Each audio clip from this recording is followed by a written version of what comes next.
တရားတယောက်ကကျောင်းသားတယောက်ကိုသင်ခန်းစာပေးရဆိုတာပုံမှန်ပါပဲဒါပေမဲ့ဒီသင်ခန်းစာကတော့စာအုပ်ထဲကမဟုတ်ဘူးဘဝကိုပြောင်းလဲသွားစေနိုင်တဲ့သင်ခန်းစာတစ်ခုဖြစ်နေပါတယ်အပြစ်မဲ့တဲ့လူငယ်တယောက်မမျှော်လင့်ထားတဲ့ဖြစ်ပျက်တစ်ခုပြီးတော့ဘယ်တော့မှမေးမရနိုင်တဲ့ lesson တစ်ခုဒီနေ့မှာတော့ Teach You in Lesson ဆိုတဲ့ Netflix ရဲ့ Korea series အပိုင်းတစ်ကိုပြောပြပေးသွားမှာဖြစ်ပါတယ်။ကျောင်းဝင်းဆိုတဲ့ကျောင်းသားကြီးတယောက်ကကျောင်းထဲဝင်မှုကိုတွန်းဆုတ်နေပါတယ်။အကြောင်းရင်းကတော့သူဟာကျောင်းမှာဆိုရင်အမြဲတမ်းနိုင်ကျင့်စော်ကားခံနေရလို့ပါ။ဒါပေမဲ့သူဟာတက်တိမွေးပြီးတော့ကျောင်းထဲကိုဝင်ရောက်လိုက်ပါတယ်။သူကျောင်းထဲဝင်လာတဲ့အချိန်မှာကျောင်းသားတွေရုပ်ဆူဆူဖြစ်နေပြီးတော့သူ့ရဲ့အတန်းပေါ်ပတ်တဲ့စောကခေါင်းမိုးပေါ်နေပြီးတော့ခုံချောက်ပြင်နေတာကိုသူတွေ့လိုက်ရပါတယ်။ထဲစောကဒီလိုမဖြစ်ခင်ကတာမန်ကျောင်းသားတယောက်သာဖြစ်ပါတယ်။ဒီနေ့မှာအတန်းထဲကိုယာယီဆရာမတယောက်ရောက်ရှိလာပါတယ်။ဒီအချိန်မှာပဲဂျွန်ဆိုတဲ့ကျောင်းသားတယောက်ကဖုန်းကြည့်နေခဲ့ပြီးတော့ဆရာမကသူ့ဖုန်းကိုတင်လိုက်ပါတယ်။ဒီချိန်မှာပဲဂျွန်ဆိုတဲ့ကောင်ကသူ့ရဲ့ဖေကိုပြောပြီးတော့ဆရာမကိုအလုပ်ပြောင်းလုပ်လိုက်ရမလားဆိုပြီးတော့ပြောလိုက်တဲ့အချိန်မှာတော့ထဲစောကအဲ့ဒီပြုံကိုတီးမခံနိုင်တော့ဘဲနဲ့အဖေအားကိုးနဲ့ပဲမိုက်နိုင်တဲ့ကောင်လားဆိုပြီးတော့ဂျွန်ကိုထိုးလိုက်ပါတယ်အဲ့ဒီချိန်ကစပြီးတော့သူဟာသူ့ဘက်မှာအကြီးမားဆုံးအမှားကြီးတစ်ခုကိုလုပ်လိုက်မိသလိုဖြစ်သွားပါတယ်ဂျွန်က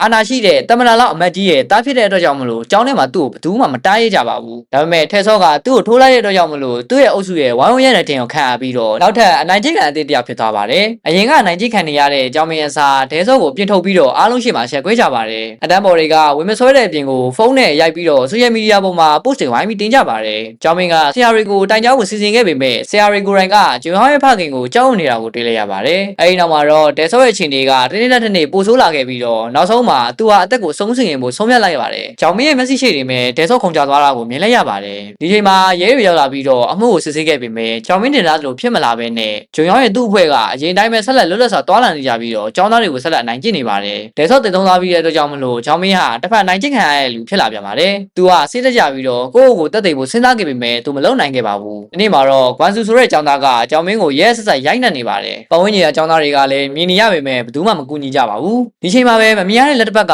်ကကွမ်ဆူရဲ့မျက်နှာပေါ်ကိုကြောက်လာပါတယ်သူကတော့ဟွာချင်းဆိုတဲ့အမျိုးသားပဲဖြစ်ပါတယ်ကွမ်ဆူကအော်သွားပြီးတော့ဟွာချင်းကိုတိုက်ခိုက်ဖို့လုပ်ပေမဲ့ဟွာချင်းကအေးဆေးပဲသူ့ကိုဖြေရှင်းလိုက်ပါတယ်ဂျိုယောင်းကဒီဖြစ်ရပ်ကိုဗီဒီယိုရိုက်ပြီးတော့တက်သိယူဖို့အတွက်အားလုံးကိုပြောပေမဲ့ဟွာချင်းကတော့လုံးဝမကြောက်ပါဘူးဒီချိန်မှာပဲကွမ်ဆူကသူ့ကိုယ်သူတွင်းနဲ့ထင်ရောက်ပြီးတော့ဟွာချင်းကိုသူ့ကိုထက်ရိုက်ဖို့အတွက်ပြောပါတယ်အဲ့ဒီချိန်မှာပဲဟွာချင်းကသူ့ရဲ့ဆန္ဒကိုဖြည့်ဆည်းတဲ့အနေနဲ့ထပ်ပြီးတော့ရိုက်ပြီးလိုက်ပါတော့တယ်ဒီချိန်မှာပဲဆရာတွေရောက်လာပြီးမရိုက်နှက်ဖို့ပြောပြီးတော့သူ့ကိုဘယ်သူလဲဆိုပြီးတော့ပြောပါတယ်အဲ့ဒီချိန်မှာပဲသူဟာဟွာချင်းဖြစ်ကြောင်းနဲ့ကိုရီးယားပညာရေးအဖွဲ့ရေးကာကွယ်ရေးဗျူရိုရဲ့စုံစမ်းစစ်ဆေးရေးမှုဖြစ်ကြောင်းသူကပြောပြခဲ့ပါတယ်သူဆိုရဒီဖွဲ့စည်းကအကြောင်းနဲ့နိုင်ကျင့်မှုတွေကိုကင်နေဖို့အတွက်အသစ်ဖွဲ့စည်းထားတာဖြစ်ပြီးတော့လိုအပ်ရင်လိုအပ်တယ်လို့ရေးယူပိုင်ခွင့်ရှိတယ်လို့ပြောပါတယ်ကျောင်းကြီးကတော့ဂျွန်ရဲ့ဖခင်ကိုကြောက်လို့ပြဿနာမရှာဖို့အတွက်တောင်းဆိုခဲ့ပါတယ်ဒါပေမဲ့ဟွာချင်းကတော့နောက်မဆုတ်ခဲ့ပါဘူးသူဟာတဲဆော့ရဲ့အတန်းကိုတာဝန်ယူမဲ့အတန်းမိုက်ဆရာအဖြစ်ဝင်ရောက်လာခဲ့ပါတယ်အတန်းနဲ့ရောက်ချင်းတဲဆော့အကြောင်းမေးမြန်းခဲ့ပြီးတော့ကျောင်းသားတယောက်ကတိတ်ဆုံးမှုကိုဟာသားလုပ်လိုက်တဲ့အတွက်ချက်ချင်းဆုံးမခံလိုက်ရပါတယ်အဲဒီနောက်အတန်းသားအားလုံးကိုဖလတ်ထောက်ခိုင်းပြီးတော့သင်ခန်းစာပေးလိုက်ပါတယ်ဒါပေမဲ့ဂျွန်ယောင်းက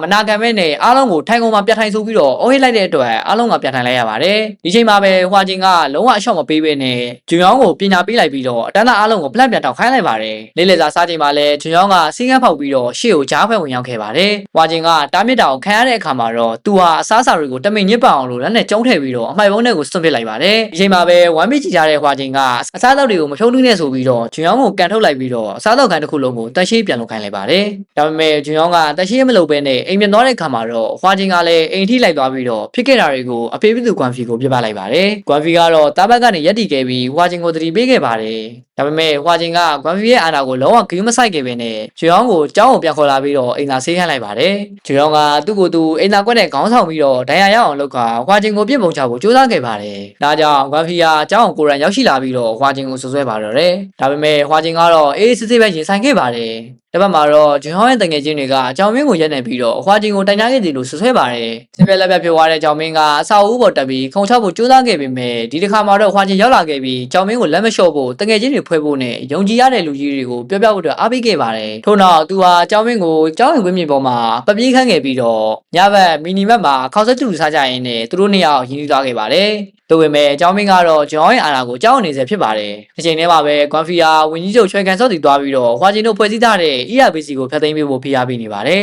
။သူဟာသူသားအတွက်ဘာမှမဆိုလုံးမယ်လို့တော့ချင်းချောက်ခဲ့ပါသေးတယ်။ဒါပေမဲ့မကြခင်မှာပဲအရာအလုံးပြောင်းလဲသွားပါတော့တယ်။ရွေးကောက်ပွဲမဲဆွယ်ပွဲတစ်ခုမှာတော့ကွမ်ဖီနဲ့ပတ်သက်တဲ့အကျင့်မြတ်ချစားမှုလက်စားမှုတွေနဲ့တခြားရာဇဝတ်မှုဆွဆွဲချက်တွေကမီဒီယာတွေရဲ့ဖုန်းထဲကိုမက်ဆေ့ချလာပါတယ်။သတင်းတောက်တွေဝိုင်းမေးတဲ့အခါမှာတော့ကွမ်ဖီယာထိတ်လန့်သွားပါတော့တယ်။အဲဒီနောက်ပိုင်းမှာသူဟာကန်စော့နဲ့တွေ့ဆုံခဲ့ပြီးတော့သူ့ရဲ့လိုအပ်ချက်တွေအားလုံး ကို ERPP ကဖော်ထုတ်ခဲ့တာဖြစ်ကြောင်းသိလိုက်ရပါတယ်။မကြာခင်မှာပဲ Guafi ရဲ့နာမည်ပျက်စီးသွားပြီးတော့အဖမ်းခံလိုက်ရပါတော့တယ်။ကျွန်တော်ရဲ့အနိုင်ကျင့်မှုတွေဒေဆော်တိတ်ဆုံးမှုနဲ့စက်မှုတွေကလည်းတစ်ခုပြီးတစ်ခုပေါ်ပေါ်လာခဲ့ပါတယ်။တောင်ကိုပြန်ရောက်လာတဲ့အခါမှာတော့ချင်းတွေကလုံးဝပြောင်းပြန်ဖြစ်သွားခဲ့ပါတယ်။အရင်ကလူတိုင်းကိုနိုင်ကျင့်ခဲ့တဲ့ကျွန်တော်ကအခုဆိုရင်တော့အားလုံးရဲ့ဆွန့်ပစ်နိုင်ကျင့်ခြင်းကိုခံရတယ်လို့ဖြစ်လာပါတယ်။ကျောင်းမင်းကဒေဆော်ကိုမကူညီခဲ့မိတဲ့အတွက်အပြစ်ရှိသလိုခံစားနေခဲ့ရပေမဲ့ဟွာချင်းကတော့ကိုယ့်ကိုပြစ်မတင်ဖို့နဲ့အပြစ်ရှိတာကအနိုင်ကျင့်တဲ့လူတွေဖြစ်ကြောင်းသူ့ကိုနားလည်အောင်ပြောပြပါတယ်။ဒါပေမဲ့ဒီချိန်မှာပဲကျွန်တော်ကနောက်ဆုံးအချိန်ယူမှုလုပ်ရတစ်ခုလုပ်ခဲ့ပါတယ်။သူဟာသူ့ရဲ့အတန်းပေါ်တငယ်ချင်းတွေကိုစာသင်ခန်းထဲမှာပိတ်လောင်ထားပြီးတော့ဖို့အတွက်စူးစမ်းခဲ့ပါတယ်။ဒီချိန်မှာပဲဟွာချင်းရောက်လာပြီးတော့သူ့ရဲ့ဆန္ဒအတိုင်းမိချစ်ကိုချစ်ခါ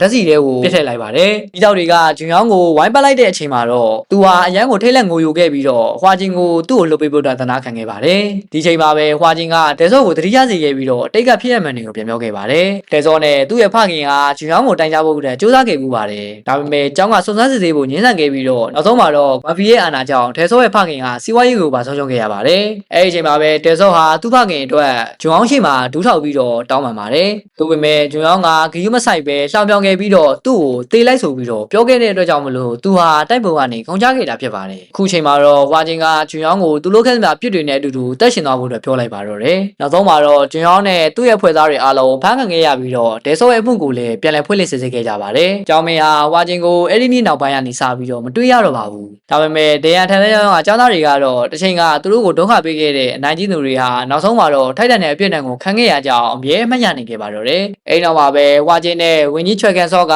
အုတ်ကူလေးတစ်ခုရှိမှရက်နေခဲ့ပြီးတော့ဇလန်းလေးရဲ့အပိုင်းတစ်ကလည်းပြီးဆုံးသွားခဲ့ပါတယ်။